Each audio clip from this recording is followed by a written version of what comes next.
White people, as white people, do not have an ethnic and cultural identity. It's just power.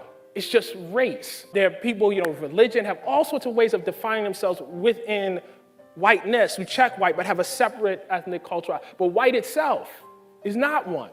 So if race goes away, black people will still exist. There'll still be a black identity. White people will not. That has to go away. It just does, because it's only power. His writing is required or recommended reading. Coates seems to suggest that racism is inherent. In at least 400 colleges and universities across the country.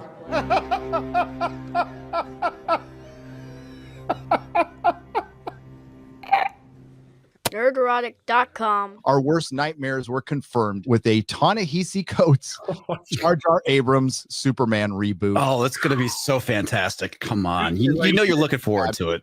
As a national correspondent for The Atlantic, Coates covered cultural, social, and political issues, specifically that of African Americans and white supremacy. In 2014 cover story for the publication, The Case for Reparations, basically he got all of his work off of this. This was passed around among very white, very rich Hollywood elites, started a national conversation on the subject. He's also written Beautiful Struggle Between the World and Me, and We Were 8 Years in Power, An American Tragedy, and he wrote a Black Panther and a Captain America comic. And those books, by the way, are basically just white people are fucking terrible. White people have oppressed all of society and held every person of color down for all of eternity, and you should be ashamed of yourselves. That just so you know what his books are about. It's so crazy because we have like a bunch of people super excited for the Snyder Cut. You also have a bunch of people that really like Superman and Lois and the premiere of that. So you have like all this kind of positive energy right now. And then you just lay this big, fat, stinking turd on top of everything. This is a guy who called responders to a very horrendous day in American history that happened to fall in September nearly 20 years ago, menaces to nature for responding to it, for trying to help people get out of the buildings. Menaces to nature. This is a person who said that he watched what happened that day with a cold heart. This guy is a piece of racist shit. A disgusting fucking blemish on the world, never mind authorship or journalism or the comics industry, whichever part that he infects that they bring him into with his disgusting ideology. Now they're shifting him into film.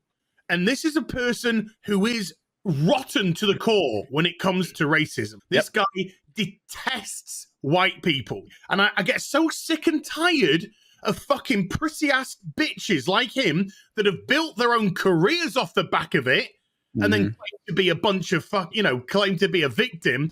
Oh my God, America's so oppressed. White people have built their careers off all of this and all the wealth that they get. Hello, look at you and where you've gone with it. You can scream and shout about colonialism. You can do all about that. Everything that poor or evil or bad that we look back on now and say, hey, we have grown as a civilization. And the reason we've grown as a civilization is because we've looked at the mistakes of the past. But now people like him want to be rooted in the mistakes of the past and blame it for everything. You have had a hard time in some interviews expressing a sense of hope that things will get better in this country.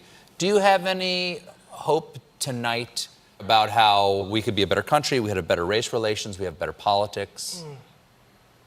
No. And this guy has been given the reins of the most optimistic hero ever created. A hero that's meant to be there for absolutely everybody, who, just a few days earlier on the CW, fucking nailed it. Nailed it. It was beautiful. The first 10 minutes of that show, and the show itself was great, but the first 10 minutes of that show, my heart was fucking swelling. It was like, oh my God, they get Superman. They're putting him in such a good, positive light, a hero for all, a beacon of hope. And then they transition him to fatherhood and marriage life.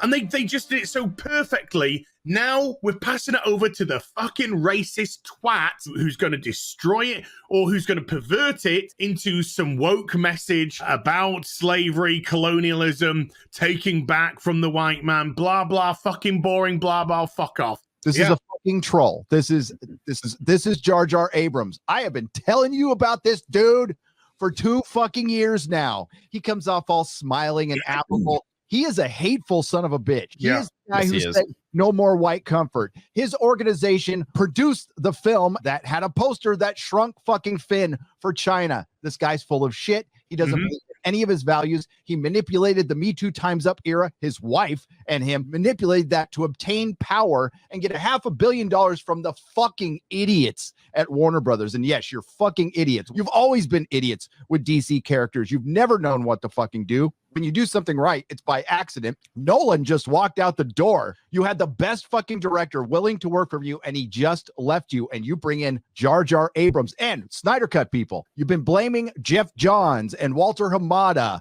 I want you to know that a lot of the shit started when Jar Jar Abrams signed that contract back in September of 2019. And prior to that, they canceled everything at Comic-Con, all the Wonder Woman premieres, and they started reshooting Wonder Woman when he got on board, because he is running the DCEU, because he wants to be the next Kevin Feige. He hasn't fucked up enough franchises yet. I don't know why this guy keeps getting work. Well, I do, because he was anointed by Spielberg. And He's got the right politics too.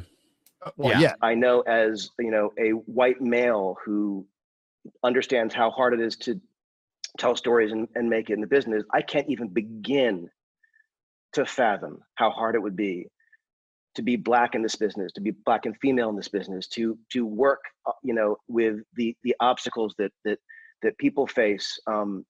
It's incredible. At the end of the day, they're not worried about the bottom line on this movie. They're worried about normalizing this type of shit, like just changing these characters and getting past the initial outrage that the hardcore fans are going to, and then they can paint those hardcore fans as the racist and the people that are against diversity and all of this other stuff. Yeah. And again, this is a separate issue. If you want to have discussions on race in America, sure, have them all day long. We're talking about a Superman story, which will be used as a platform for this discussion when you can go write your own original work and see if you can sell it. No, they can't. By the way, everyone out there, all of you all, even the ones who aren't white, you're all a bunch of racists, and you need to learn it, and we need to spoon feed it through Superman to you.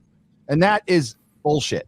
This is going to be a surprise to a lot of people in the boardroom. They're going to think this was a great decision. The white supremacists with fucking money. No. Hollywood is where trends go to die. It'd be one thing if we had a Henry Cavill trilogy already in the works. That's what they should have right now. Yes. Henry Cavill is one of the biggest stars right now in Hollywood, ascending still. And this man wants to play Superman. They're not doing anything. That's the bottom line. Henry Cavill's Superman is gone. It's not going to happen anymore. They're done with it. This is a reboot. And we talked about this a while ago when there were these rumors out there. Michael B. Jordan himself pitched to Warner Brothers his idea for a Black Superman. I'll be Calvin Ellis. You know, there's another version of Superman that from Earth 23. I'm a comic book guy. Okay. You know, so Calvin Ellis is like, Earth 23. I don't know who you're talking about, but there's another version of Superman in another dimension that is Black already in the comic books that exist. And I think the comic book, purists can accept that more than me being Clark Kent. And it'd be one thing if we had these two, but that's not the case. This one is going to replace that one. Yeah. This is the only Superman that we will have, and it is going to be a massive fucking failure with incredible backlash. And they're just going to blame everything on racism. Now, it's not confirmed Henry is gone. We're all assuming. I'm pretty sure he is. He wanted A-list actor money, right, about a year and a half ago. Warner Brothers you're not an A-list actor. And then The Witcher came out, and I think that propelled him to A-list actor, biggest actor in Hollywood, probably. As a matter of fact, name an actor who can bring butts to the seats, both men and women, that can actually add to your opening gross. Maybe Tom Cruise for The Rock. The Rock and Chris Pratt used to be. Well, he's too Christian. He's too Christian. Yeah. Okay. Yeah. But Henry Cavill's it, I feel like the timing in this announcement, it all but confirms that they're not moving forward with Cavill. This is such a disrespectful timing of this announcement. It's a fucking slap in the face straight up. There's no theaters to open up in anytime soon. This is still a couple of years off, and Warner Brothers will probably change their mind 5 or 6 times. They have a huge investment in Jar Jar. So they got to get something out of them, and it's going to be, it'll be like Kurtzman at Star Trek. It'll just be one shit project that they're going to greenlight after another. And I feel bad for the DC fans. I mean, like, Kevin Feige's the happiest dude in the world right now. Yeah. If you like what I do here, please consider subscribing to the channel and liking and sharing the videos. It really does help. And if you did this with your favorite YouTuber as well, I'm sure they would appreciate it as much as I do.